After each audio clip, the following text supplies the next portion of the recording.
किसान आंदोलन का आज 29वां दिन। पहली बड़ी खबर, किसान का आंदोलन का आज 29वां दिन है।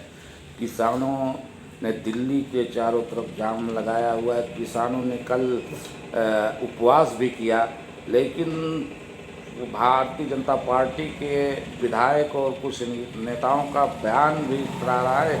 एक विधायक ने कहा है कि ये किसान जो हैं ये कांग्रेस पार्टी के एजेंट हैं। यहाँ तक कह दिया है कि ये पड़ोसी देशों के कहने पर ये यहाँ जमे हुए हैं और आंदोलन कर रहे हैं, लेकिन ऐसी बात नहीं है। किसान जो अपने मुद्दे को लेकर आंदोलन कर रहा है, अगर उसके विरोध में ये मुद्दा ना होता, उसको इस तीनों कृषि बिल से हानि ना होती, तो क्यों किसान इस ठंडी में, जबकि ठिठुती हुई ठंड पड़ रही है हर जगह, और इतनी काफ़ी ठंडी में और किसान जो है जाकर देखिए धरना और वो आंदोलन कर रहा है, धरना दिया है, जाम किए हुए बैठा है सारा काम। जबकि किसान इस वक्त, किसानों की बहुत मूल ज़रूरत खेती है, खेती का काम चल रहा है, तमाम बुआई है, सिंचाई है, लेकिन सब कुछ छोड़कर किसान आज अन्नदाता आंदोलन कर रहा है। लेकिन सरकार उस पर ध्यान नहीं दे रही है। सरकार एकदम अड़ियल रवैया अपनाए हुए है। सरकार किसी प्रकार से किसानों को ध्यान नहीं दे रही। बार बार सरकार ये कहती है कि हम संशोधन कर देंगे, क्यों नहीं सरकार बिल वापस ले लेती है? आखिर बिल वापस लेने में क्या दिक्कत है? इसमें ज़रूर कोई ऐसी पेच फंस रही है जो सरकार, तो पहली पेच तो है, अगर सरकार जो है इन तीनों कृषि बिल को वापस ले लेती है, तो और बिल भी हैं जिसके लिए शाहीन बाग में पहले भी धरना प्रदर्शन हो चुका है, या तमाम ऐसे संशोधन किए गए हैं जिनका विरोध हुआ है, तो अभी सब बिल वापस करना पड़ेगा। ये भी वजह है इसकी। दूसरी वजह है कि अडानी और अंबानी बहुत से गोदाम मंडी बनवा चुके हैं, उनकी हानि हो रही है। जबकि इस प्रोटेस्ट से, इस आंदोलन से अंबानी के जियो पर बहुत बड़ा नुकसान हो रहा है, बहुत बड़ा फर्क पड़ रहा है। किसानों ने उसका वो बहिष्कार किया है प्रोडक्ट का, सिम तोड़ रहे हैं, उनकी सिम नहीं चला रहे हैं किसान। लेकिन ये समस्या है, आज किसान आंदोलन कर रहा है, पंजाब का हो, राजस्थान का हो, हरियाणा का हो, महाराष्ट्र। लेकिन अगर ये किसानों का आंदोलन अगर ग्रामीण स्तर तक पहुंचेगा तो देश की क्या स्थिति होगी, देश की अर्थव्यवस्था की क्या स्थिति होगी। देश पहले से अर्थव्यवस्था में झकझोर उठा है। कोरोना वायरस ने देश को निचोड़ कर रख दिया है। देश की स्थिति बड़ी गंभीर है। इधर चाइना ने, जो बॉर्डर पर चाइना हरकत कर रहा है, उससे भी देश को बहुत बड़ी कठिनाई का सामना है। देश को बहुत सा बजट असलहा खरीदने में जा रहा है, क्योंकि चाइना दगदुगनी लगाए हुए है, पाकिस्तान भी दगदुगनी लगाए हुए है बॉर्डर पर, लुका छुपी का खेल खेल रहा है चाइना और पाकिस्तान भी, जिससे भारत को उसका जवाब देने के लिए सक्षम होना ज़रूरी है, और भारत उसके जवाब के लिए तैयार भी है। तब बड़ी समस्याएं हैं। इधर किसान आंदोलन है। अब किसान आंदोलन पर सरकार कुछ निर्णय नहीं ले रही है, किसान भी पीछे नहीं हट रहे हैं। जब किसानों का आंदोलन ग्रामीण स्तर तक, हर अंचल तक पहुंचेगा, तो क्या स्थिति बनेगी इस आंदोलन की, और क्या स्थिति इस देश की होगी। दूसरी खबर है, ग्राम पंचायत 25 दिसंबर को भंग हो जा रही है। चुनाव मार्च में होना है। आरक्षण सूची फरवरी में जारी हो जाएगी, दूसरे हफ्ते तीसरे हफ्ते में। और सरकार चुनाव में ज़्यादा टाइम ना देकर, मुश्किल से 10 दिन 15 दिन के टाइम में इधर डिक्लेयर करेगी आरक्षण सूची, इधर नॉमिनेशन, और 10-15 दिन के अंदर मतदान, फिर मतगणना बहुत जल्दी में निपटाएगी, ताकि ज़्यादा जो धन का, ग्राम पंचायतों में भी धन का बड़ा दुरुपयोग होता है।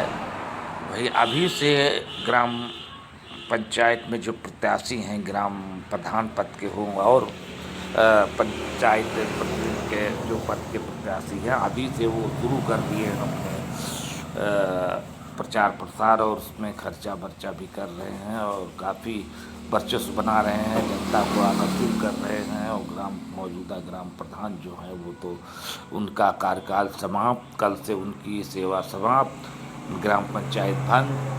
वो भी ब्लाकों पर तो लगे हुए हैं, चक्कर काट रहे हैं, वो ऑफिसों का किसी तरह अपना लिपापोती करके अपना काम जो है फ्रेश कर लें, ताकि हमको बाद में भी किसी कठिनाई का सामना न करना पड़े या किसी ऐसी स्थिति का सामना न करना पड़े, और हम अगला चुनाव लड़ने लायक भी रह जाएं इसलिए।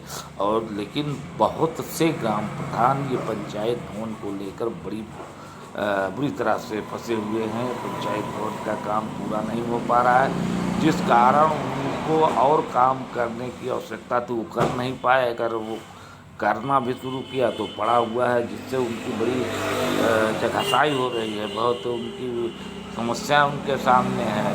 अच्छा, अब ये है जो सरकार ने कहा फरवरी में आरक्षण की सूची जारी की जाए, आरक्षण साफ किया जाएगा, उससे तो स्थिति बड़ी गंभीर है कि लोग अभी इसमें असमंजस में हैं कि हमको लड़ने को चुनाव मिलता है या नहीं। अगर ये क्लियर हो जाता तो अभी देखिए ग्राम पंचायतों में, गाँव में कितनी तेज़ी से साथ प्रचार प्रसार और जो है उनका अपना धन का दुरुपयोग चालू हो जाता और अपनी काम शुरू कर देते बड़ी तेज़ी के साथ।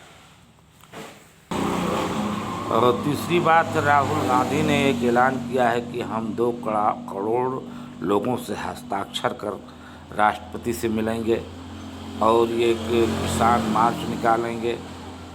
तो इसी कारण जो कांग्रेस या कोई पार्टी राजनीति जो किसानों के साथ में है, किसानों को समर्थन कर रही है, इसी से भारतीय जनता पार्टी कह रही किसान जो हैं कांग्रेस के एजेंट हैं। अगर जहाँ सपा बड़ी मुझसे कह रही है तो सपा का नाम की एजेंट हैं, लेकिन किसान एजेंट नहीं है। किसान तो अपने लिए परेशान हैं। अब किसानों की समस्याओं के सामने वही चीज़ है जो कई संशोधन हैं, कई विधेयक लाए गए हैं, अगर ये वापस होते हैं तो कई विधेयक को वापस करना पड़ेगा सरकार को, यही समस्या है। और इसी समस्या से यह सरकार जो है ऐसा कर नहीं रही है, और कोई ऐसी उसमें वो नहीं है, किसानों को परेशानी है। और जब कानून मेरे लिए बना है, किसानों के लिए बना है, तो किसान जब कहते हैं हमको इस कानून की आवश्यकता नहीं, तो किसानों पर क्यों ऐसा कानून थोपा जाता है। तो ये भी स्थिति गंभीर है भाई।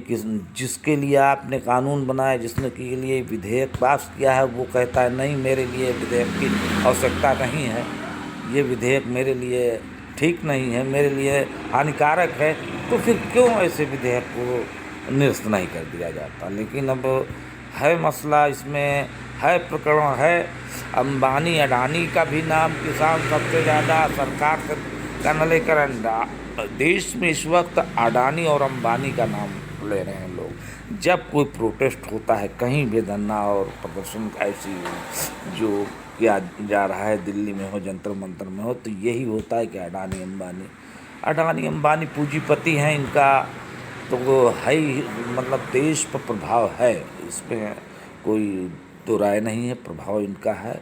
लेकिन प्रभाव तो हमेशा पूंजीवादियों का रहा, चाहे जहाँ हो, गांव स्तर पर हो, डिस्ट्रिक्ट स्तर पर हो, प्रदेश स्तर पर, जो बड़ा पूंजीवादी है उसका तो प्रभाव रहता है। उसके प्रभाव में लोग भी रहते हैं, क्योंकि उनसे जुड़े रहते हैं, उनके बिजनेस से उनसे, तो ये प्रभाव होना तो एक ज़रूरी बात है और प्रभाव रहता है, इसकी तो अलग बात है। लेकिन अब समस्या इसी प्रकार है और ये समस्या हल होती नज़र नहीं आ रही है। और मतदाताओं को तो बड़ी कठिनाई हो रही है। मतदाता सड़क पर खुले मैदान में किस प्रकार से अपनी परेशानियों में पड़े हैं। सरकार को बीच का रास्ता निकाल कर किसी प्रकार से उनके मामले को हल करना चाहिए। ये सरकार का दायित्व बनता है और सरकार को इस पर ज़्यादा से ज़्यादा ध्यान आकर्षित करके जैसे गांव में ग्रामीण अंचलों में अलाव और कंबल बांटने की व्यवस्था है, मैं समझता हूँ सरकार को उन्हीं किसानों को कंबल और अलाव की व्यवस्था वहाँ करा देना चाहिए। प्रोटेस्ट करना अधिकार है लोकतंत्र का, तो उसको कैसे रोक सकता है उसको रोका जा सकता है।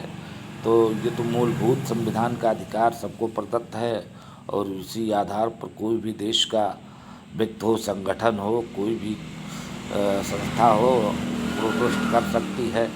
इसका अधिकार है उसे लोकतंत्र में। तो और इसको करना तो इसलिए सरकार को उन्हीं कंबल और वो ज़्यादा से ज़्यादा अलाव की व्यवस्था कर दे, ताकि वो अन्नदाता हमारे इतना ना पड़े और बातचीत होती रहे और समस्या का निदान होगा। समस्या का निदान होता है, किसी भी समस्या का निदान हुआ है, हर समय हुआ है। यहाँ तक कि जब भारत देश को आज़ादी के लिए तमाम लोग आज़ादी के लिए अपना बलिदान दे रहे थे, तो अंग्रेज भी छोड़ के भागे और समस्या का हल हुआ। आज तो हम अपने देश के प्रधानमंत्री भी हमारे देश की, सरकार भी हमारी, हम भी सरकार के, आज तो हम लोग एक हैं और एक हिंदुस्तान के परिवार हैं। इसलिए परिवार में समझौता तो अंतर्गत होना ही है, होगा।